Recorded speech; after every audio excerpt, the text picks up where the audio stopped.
What's up, guys? My name is Chris. I go by Daily Refinement. In today's presentation, I'm going to go over the 3 levels of resellers, and specifically I want to go over what it takes to go from part-time or hobby seller to a full-time seller. So this definition is not actually from me, it's from the IRS. When you do something as a hobby, it's for sport or recreation or fun. It's not to support yourself. So I sort of distinguish full-time from part-time just on, are you doing it for fun, you like treasure hunting, or are you trying to support yourself doing this? That's what I would consider full-time. So before going from part-time to full-time, I recommend making at least $4,300 a month profit. That's $1,000 per week.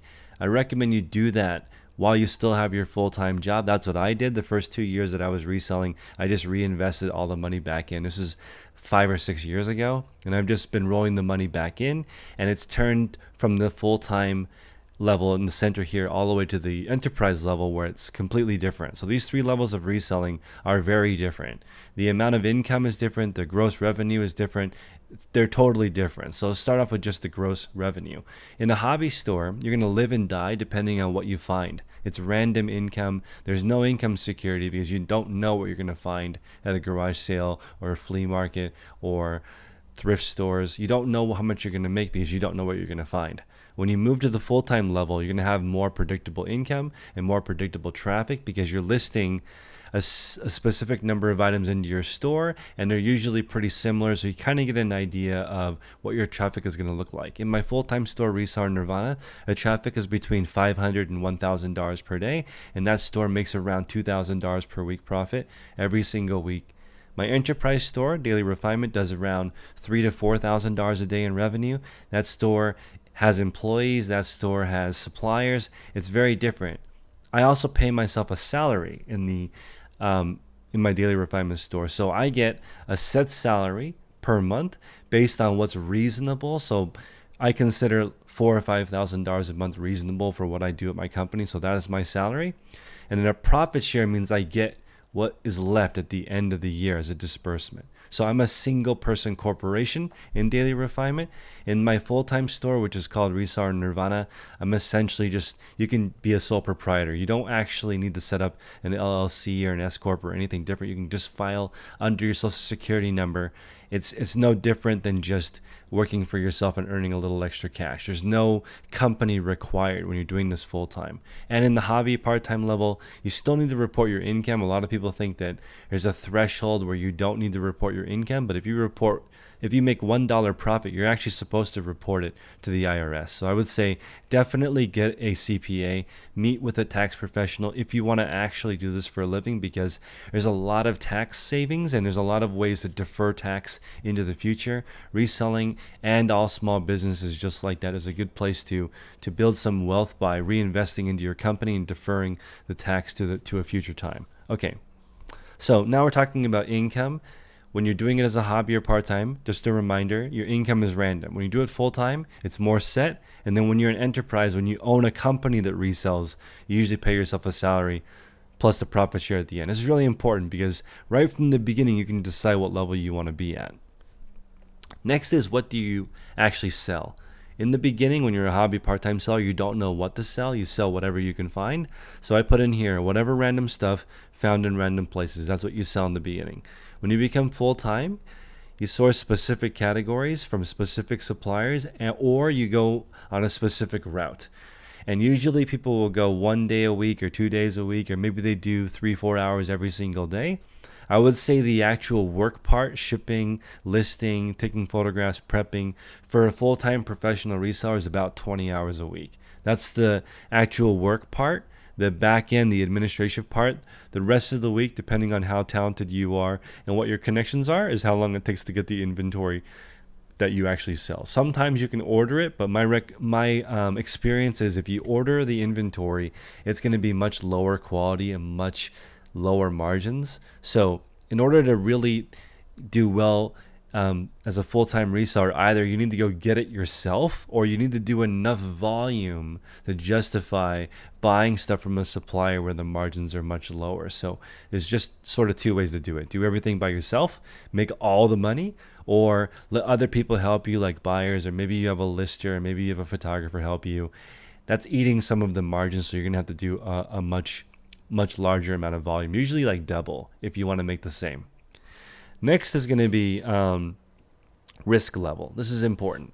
To get started with reselling, you don't need any cash. You can get started with stuff around the house. My reseller Nirvana store, I started just selling things around the home, and then I transitioned to getting stuff from the flea markets, thrift stores, and pre-owned items. In fact, all of my businesses are just based on pre-owned items because there's more margin in stuff that's broken or used or thrown away. Essentially, I do the rehab and make it presentable, clean it, wash it, repair it, resell it, and my money comes from the presentation of that pre-owned item or item that's been sold once before. So the risk level to get started is zero. It's just your effort. Being a full-time reseller, to be honest, it does take some capital. If you have between $10,000 and $50,000, it's much easier because you can start to stock inventory. You can get a professional space. You don't have to start here. You can start at the hobby or part-time level. But realistically, if you want a predictable income as a full-time reseller, I'm not going to sugarcoat it. You're going to need between $10,000 and $50,000 to buy inventory. And again, you can take your time doing that. You can take 1, 2, 3, 5 years to save up that cash doing it as a hobby part-time seller. But once in a while, probably once every quarter or once every half year, maybe once a year, you'll come across a really good buy. And if you don't have the capital ready to buy it, you're going to miss out on a huge chunk of your profit for the year. If you want to be an enterprise level, now you're talking about potentially a warehouse, potentially employees, and you're going to have relationships with suppliers that require a much larger buy-in. You might be spending $2, $5, $10, $50, $100,000 on a supply chain part of it, because if you want predictable supply, it costs money. You've got to be the most reliable buyer. So I would say that to run an enterprise level store of over 20,000 items, you probably need $100,000 to do that operation properly. It cost me more than that to get it started, to get to that level. Of course, I just reinvested money over time to get to that level. I didn't just start at the enterprise level, and I wouldn't recommend that anyway. If you had $100,000 to start, I would still say start in the hobby column and learn all these different things, then move on to the full-time, then move on to enterprise. Okay, so let's talk about time commitment. A lot of people resell because of the flexible hours, flexible schedule. You do whenever you want, and a lot of people get stuck here. That's why they don't earn more than $4,300 a month, because it's hard to develop momentum when you do something random every day. It's sort of like random effort equals random results, and we don't want that. This channel and my whole philosophy in life, my YouTube channel, and everything I stand for is about daily refinement, which is about improving your schedule every single day until your day is exactly what you want it to be. Like you should know like how much money you need to live what you want to live, the house you want to live in, the people you want to be around, the activities you want to do. You can figure out how much money you need, and I recommend you create a schedule, create processes so that that's easy. It becomes automatic to reach those goals. So the time commitment is going to require a specific schedule and specific tasks. I put in here the order that I recommend doing it, which is shipping, sourcing, photography, listing, and prep. That's what I recommend you do if you're going to go sourcing every day. If you do what I do and only source twice a week, then set aside 2 days a week to source the entire day. Then the other days do the other things. And on the days that I do my sourcing, I still do everything else. So really, for me, it's probably a 6-day work week, if I'm being completely honest, because on Saturdays I take completely off, but I have to work really hard in order to take that time off, because when you run your own business, you're kind of always on the clock, right? You're always answering questions. You're always dealing with all the stuff that comes with running a store. And I've been doing this for a long time, and I've met thousands of people who do this full time. And the difference between people being successful and not is just this center column. It's just they've got $10,000 to $50,000 to work with. They're serious. They want to make a full-time living, and they're supporting their family with this. They source in specific categories, and they have predictable traffic and predictable income. And predictable traffic comes from only one thing, which is predictable listing. Okay, so in order to get a consistent listing habit, you have to do a lot of planning. You've got to figure out how to get items prepared to photograph, items. You've got to understand your listing flow really well. You've got to understand how to reduce research. Research is a big killer for a lot of sellers as they're getting started. They don't know how long it takes to research each individual item. So what ends up happening is sometimes it takes an hour to list an item, and sometimes it only takes 10 minutes to list an item, and it's very frustrating. So over time, as you start to narrow down what you sell, then essentially you can now make a schedule and your day looks more the same every single day. Imagine if you had a 9 to 5 job and every single day that you went there, your job was different. It would get very frustrating because when you're a reseller, you're trying to make it as stress-free as possible. And if you sell in too many categories or you don't have a schedule, it's going to be quite the opposite. It's going to be very stressful. Okay, now I want to talk about the biggest hurdles. This is very important. So we'll start with the hobby seller. I would say that this is a little bit off the wall, but the number one thing that hobby and part-time sellers think about is how they feel. Do I feel like working today? Is this a comfortable thing to do?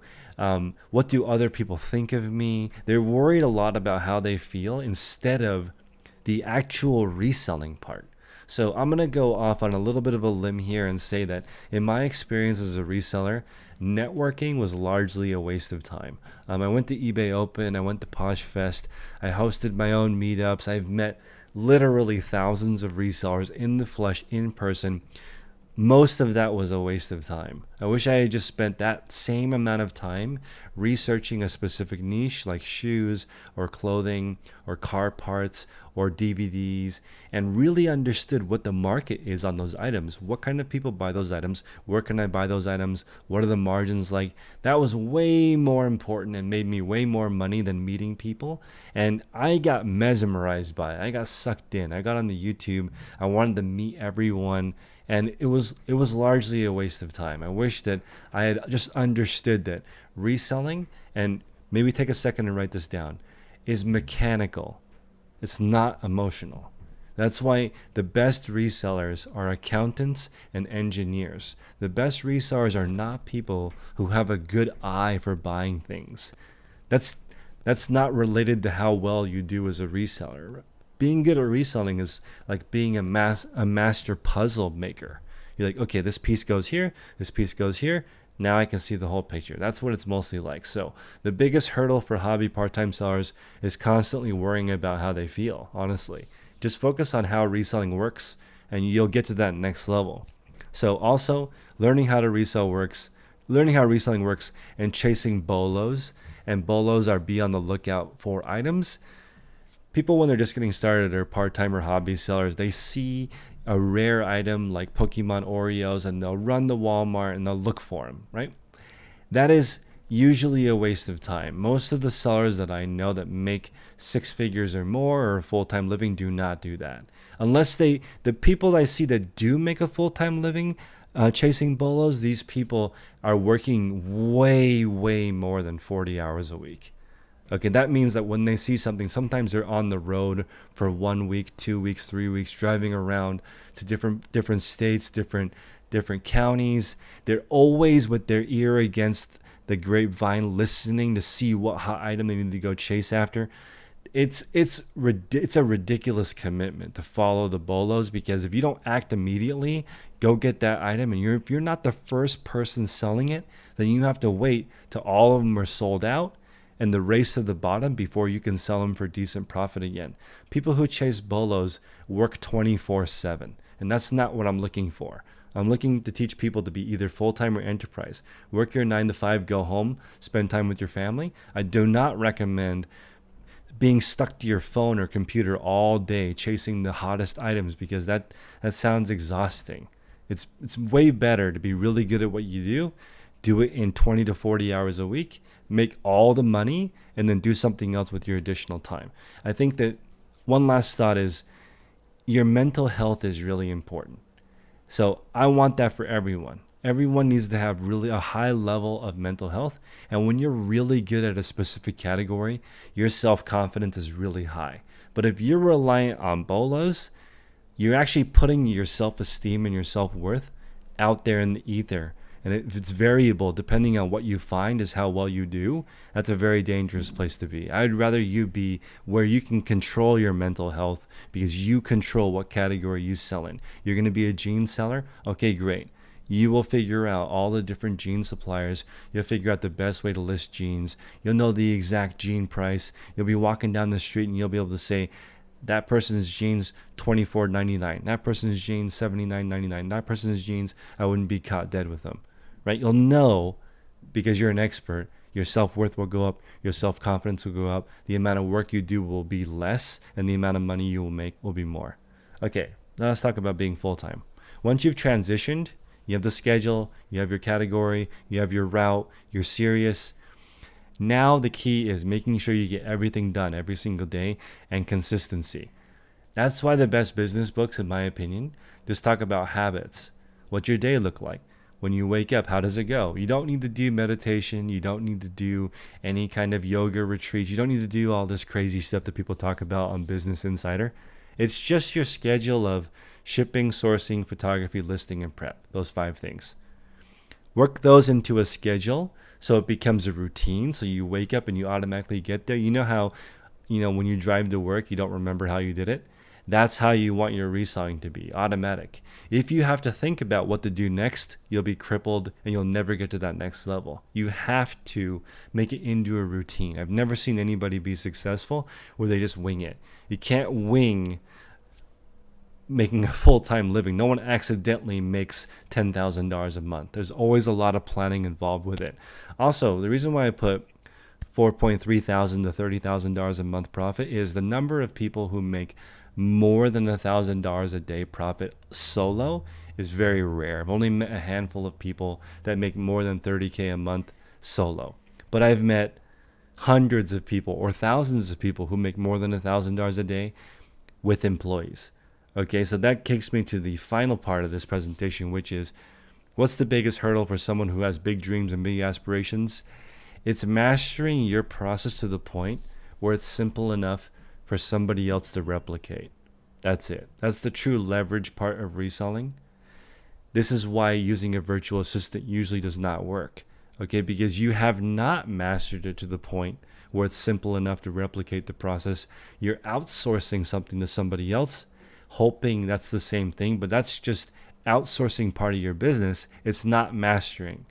If you give your process to a virtual assistant, they're going to do the minimal work to get it onto the website, whatever platform you sell on, and that's not good enough because what ends up happening, and it happened to me, was your listings aren't very high quality.